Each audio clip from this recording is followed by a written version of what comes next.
Boa tarde! Hoje nós teremos nossa atividade de português e será um gênero textual. E aí, você consegue adivinhar sobre qual gênero textual nós iremos falar hoje? Observem essa imagem aí e me responda depois.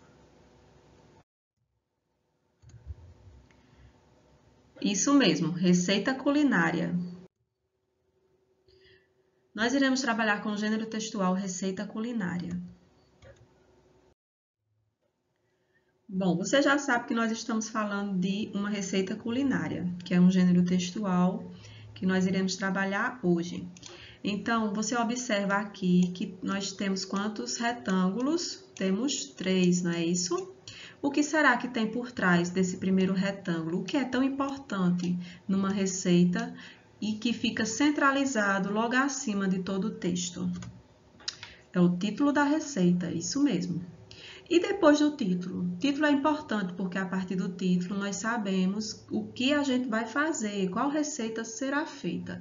Depois do título, o que é que vem? Os ingredientes, muito bem. Os ingredientes, eles são dispostos um abaixo do outro, certo? Não ficam um lado a lado, eles ficam um abaixo do outro. Então, preste atenção.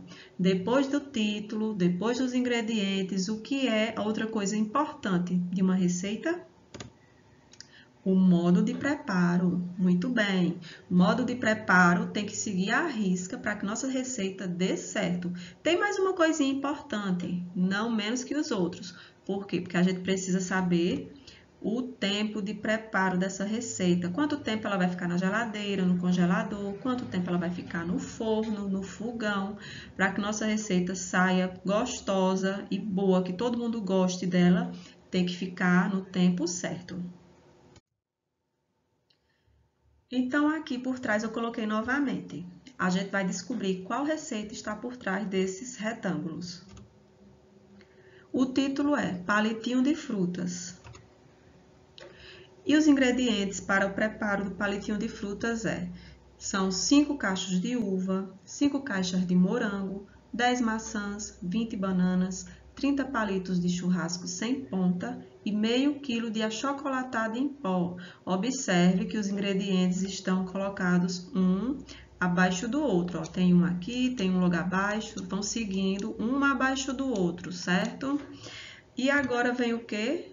O modo de preparo, que é muito importante. Se você não seguir a risca, olha, primeiro, retire todas as uvas do cacho.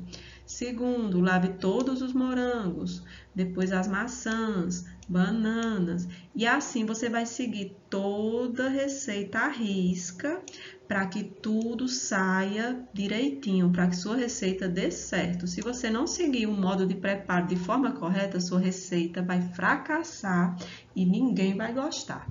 Depois de tudo feito, você vai observar o quê? O tempo que sua receita vai ficar pronta. Quanto tempo ela vai ficar no congelador, na geladeira, no fogão ou no forno, para que dê tudo certo. Então, já entendidos aqui, precisamos de um título, ingredientes e modo de preparo. Depois de tudo isso, vem o tempo de preparo de uma receita. Então, essas 3 coisas, o título, os ingredientes e o modo de preparo, são essenciais para você desenvolver uma receita. Sem isso, você não tem como fazer sua receita, tá bom? Agora, vamos ver o que você já descobriu sobre as receitas culinárias. Aqui nessa atividade, você vai me dizer se é verdadeiro ou falso, o que está escrito aqui. Entre parênteses, você vai colocar, aqui vai ficar verdadeiro ou falso. Então, vamos ver aqui qual é a primeira pergunta. O modo de fazer pode também ser chamado de tempo de preparo. E aí, o que é que você acha? No slide anterior, nós vimos que o modo de preparo vem logo após os ingredientes e o tempo de preparo vem logo após o modo de fazer. São coisas diferentes. Então, é falso. Segunda pergunta, os ingredientes devem ser escritos antes do modo de fazer? E aí, o que é que você acha? Sim, verdade, né? Primeiro a gente tem que separar os ingredientes, colocar em cima da bancada para depois preparar nossa receita. A próxima pergunta: o título, os ingredientes e modo de fazer são partes principais de uma receita?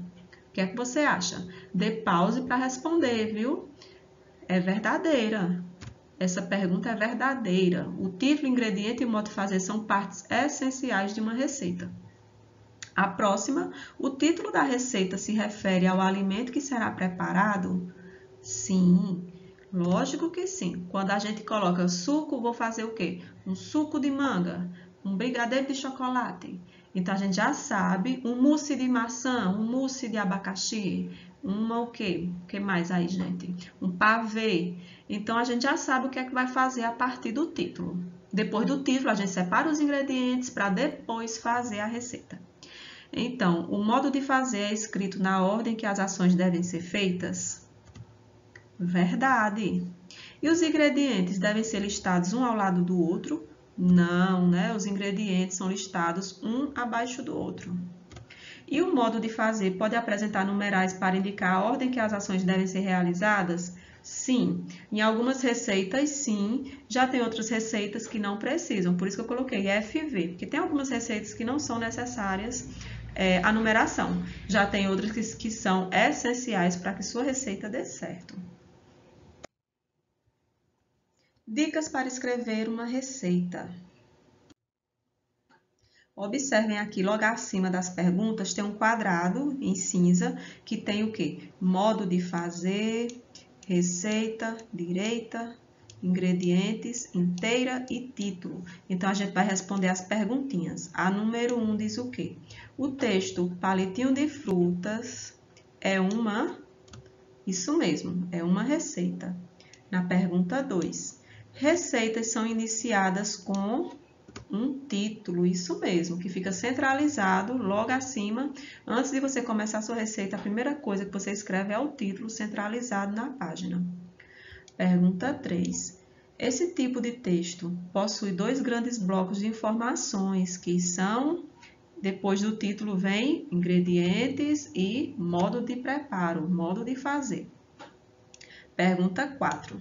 Os ingredientes são escritos em formato de lista e, por isso, não usam a linha toda até a margem. Isso mesmo. Os ingredientes são escritos em formato de lista e, por isso, não usam a linha toda até a margem direita. Isso mesmo. Por quê? Porque eles são listados um abaixo do outro. Então, a gente não precisa escrever da margem esquerda até a margem direita. Isso só vai ser feito no modo de preparo, no modo de fazer. Já a pergunta 5. Na parte do modo de fazer, são escritas frases que indicam as ações que devem ser realizadas e, portanto, estas informações podem ocupar a linha inteira, que foi o que eu falei agorinha na 4. Da margem esquerda até a direita. Mas isso só pode ser feito no modo de preparo, que você pode escrever dessa forma.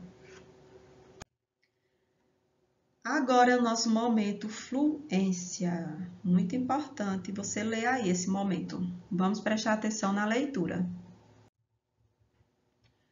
O nosso título é Pescaria. Vovô Cazuza levou os netos para a pescaria. O Juca ficou animado, mas a Janaína não gostou. Calados na beira do rio, vovô e Juca jogavam no cesto os peixinhos que pescavam. Janaína, rápida, jogava-os de volta no rio. Ao final, vovô e Juca viram o cesto vazio e perguntam: será que fomos seguidos por algum gato? Esse é nosso texto da fluência, certo? Vocês vão fazer a leitura em casa, vão filmar, mandar para a tia Cíntia, que eu quero ver todo mundo fazendo essa leitura, tá bom? Um beijo e até a próxima aula!